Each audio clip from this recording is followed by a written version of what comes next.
Good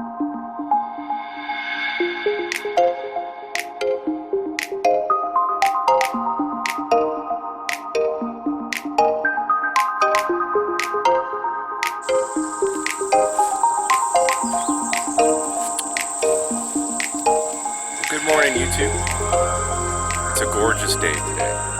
We've had a lot of rain last couple days, and need to get in here and mow my pathways, but I wanted to show you a bunch of these wildflowers.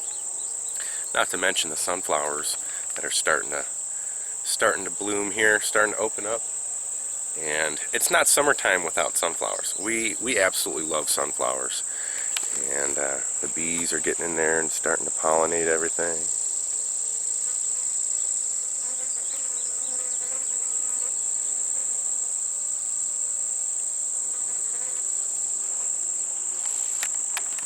And if you've never smelt a sunflower, you are truly missing out. The smell is just amazing. And the first time I ever really smelt a sunflower, it smelt really familiar to me, like I've smelt it before. It was like a little bit of deja vu or something. But it's really, really good. I think it's one of the best smelling flowers. Not to mention all the good sunflower seeds you get with it. There's one of the sunflowers, little guy down here flowering. But if you can see these little tiny little yellow flowers everywhere. See those?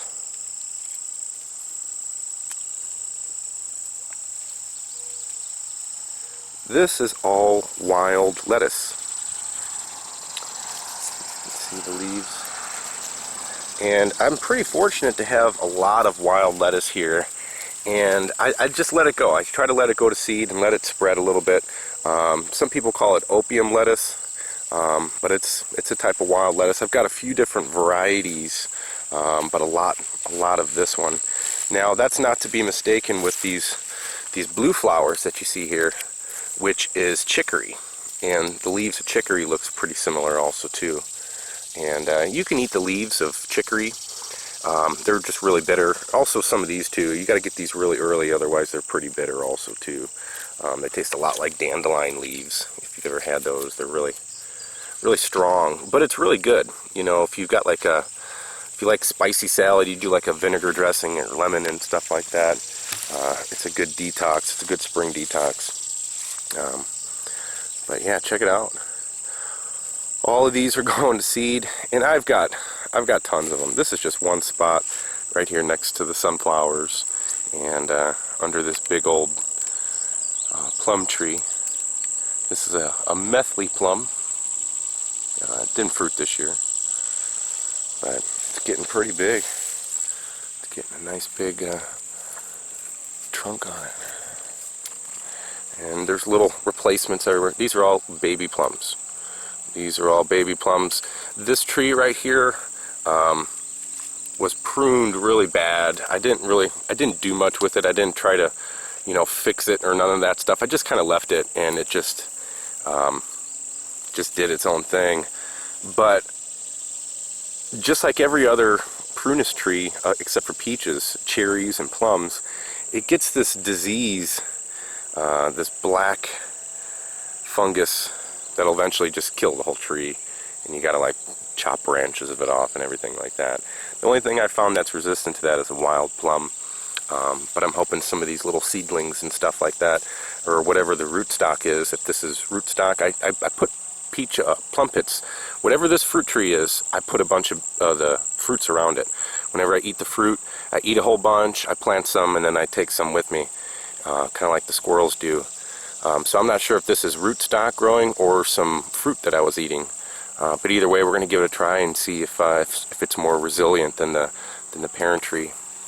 And there's a bunch over here too. These are little replacement plum trees. One over there. So if I just get sick of this tree, I could just cut it down, and I've got like 4 or 5 younger ones right here just waiting for the sunlight, waiting to take over. So I recommend that. I definitely recommend, if you've got fruit trees, have some little replacements around them. You never know what might happen to this tree. You might have made some mistakes in the past, or branches might start dying off. The whole tree might just die. But at least you've got little little babies over here to replace it. You've got the next generation right in line to take its place. So that's what I do with a lot of my fruit trees. There's little babies around, little replacements around them. But this is just a quick video. I'm out here enjoying the morning. It's absolutely gorgeous out here. The humidity's starting to get up there pretty high. But I started clearing out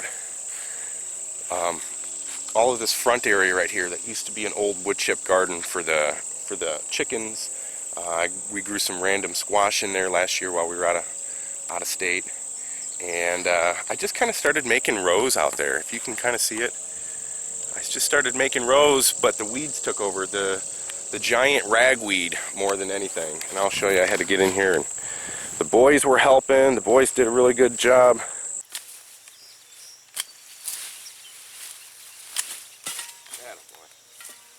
Get it. Chopping all the ragweed out of here, and then I kind of came in and did another second pass just the other day, trying to get all this stuff out of here. And the main thing is I just want to get it chopped and dropped and get it down on the ground to start mulching it before it goes to seed. Because I don't, as much as I like this giant ragweed as a green mulch, it's I mean, I got plants of giant ragweed that were 15 feet tall right up here that I cut down.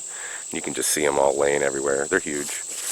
They get giant. That's why they call them giant ragweed. I mean, look at this. This thing here is just, this little one here is 8 feet tall, 7-8 feet tall. But yeah, I'm thinking about maybe just mowing this in here and maybe getting it ready for a garden next year or maybe in the fall. I'm just still not really sure. If you guys got some good ideas. The only reason I haven't done a lot with this spot is because directly above me I've got a power line. So I'm limited on what type of trees I can put here. I already did 2 rows of blueberries, but only that row over there, the first row, survived, and just like one of them in here survived. But I tried to keep a lot of the wild lettuce in here. You can see this is wild lettuce that's just completely went to seed already by now. And I grew some corn and some amaranth in here 2 years ago. And I found this little guy growing, and this one right here. And I've kind of just tried to weed around him and mow around him and stuff like that. But amaranth seed can stay in the ground for a long time.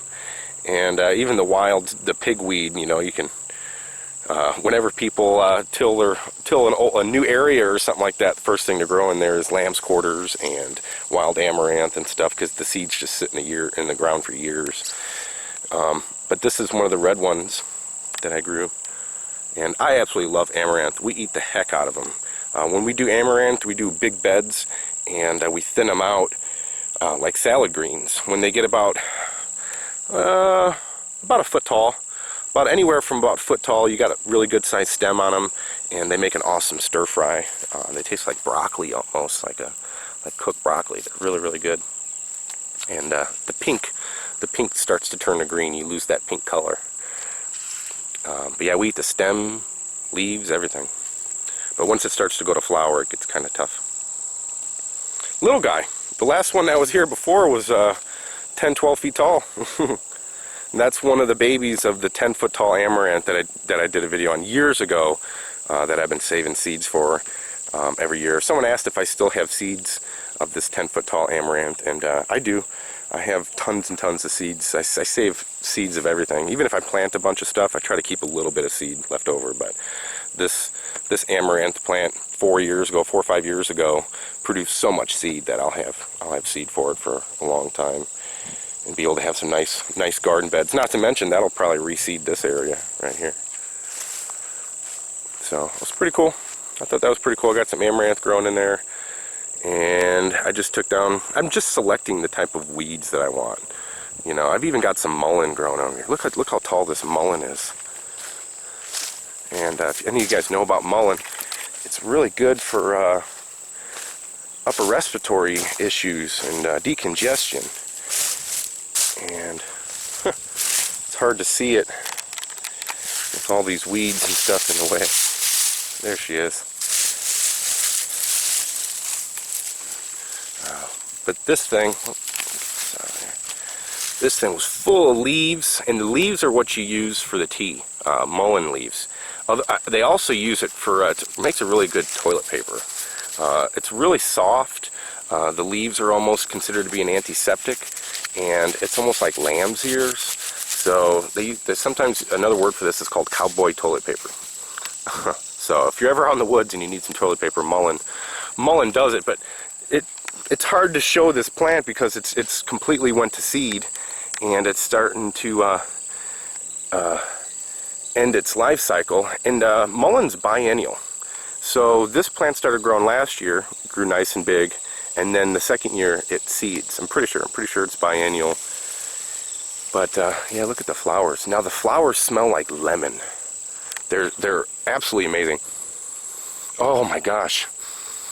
It smells like lemonade. These mullein flowers smell like lemonade.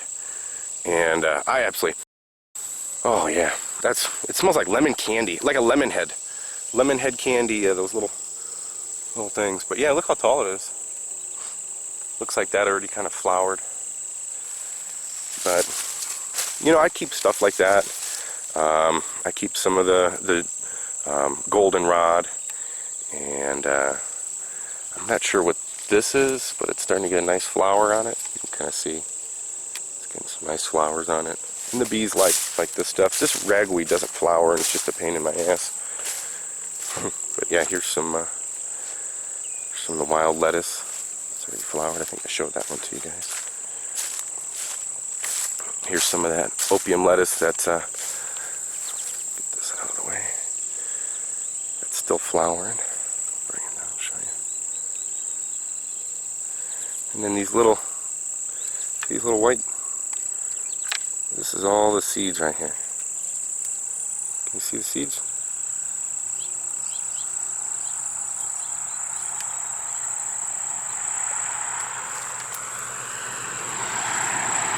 So I should actually save some seeds from these. I might actually do that. Go through and collect a small amount of them and try to get them to grow in certain spots. Right now they're just random. They just grow wherever they want. And I kind of let them. So yeah, just a quick update. And trying to keep the weeds down and enjoying all the nice flowers that are starting to pop up. One thing that hasn't started flowering yet is my sunchokes. And the sunchokes are a more wild cousin. They're a perennial cousin to the sunflower. So this whole patch right here is all sunchokes. And they'll get tiny little yellow sunflowers on them, which is really cool. And I've actually got some sunflowers growing right here, some little ones. You can see these little guys right here. Right next to the sunchokes. And I've got another patch of sunchokes right here too. That's just getting kind of unruly. I want to see your flowers before. It looks like it's starting to die back a little bit. We've had a lot of rain. I don't know if it liked it. This whole jungle right here is all sunchokes. See if I can get around it. It's starting to be not as green anymore. You can see the leaves. Look at the leaves on here. They're starting to turn kind of yellow. See that? So, yeah, hopefully it'll hurry up and flower for me. They usually do. But, yeah, that's a big patch of sunchokes right there. I'll step back and show you. They're falling down and growing back up. That plant right there, that's another wild lettuce plant. It's just getting real big and just fell over. Little flowers on there. Here's some mint. Mint growing everywhere. Some raspberries. Here's some more raspberries. Santa Rosa plum. Smell the mint on my fingers now. It smells amazing. So yeah, just wanted to show you guys some stuff. keep you guys updated on the sunflowers growing and everything, and just say hey to y'all. How you guys are all doing. I hope you guys are doing good. I hope your gardens are doing good. Hope your food forests are doing good. And let me know if you guys are planning on planting some fruit trees this year for the fall. I've got a few holes I want to fill. I'm not really sure quite what I want to put there, but if you guys are making fall plans for fall garden or fall fruit trees, go ahead and let me know in the comment section. But we'll see you on the next one, guys. Thanks for watching.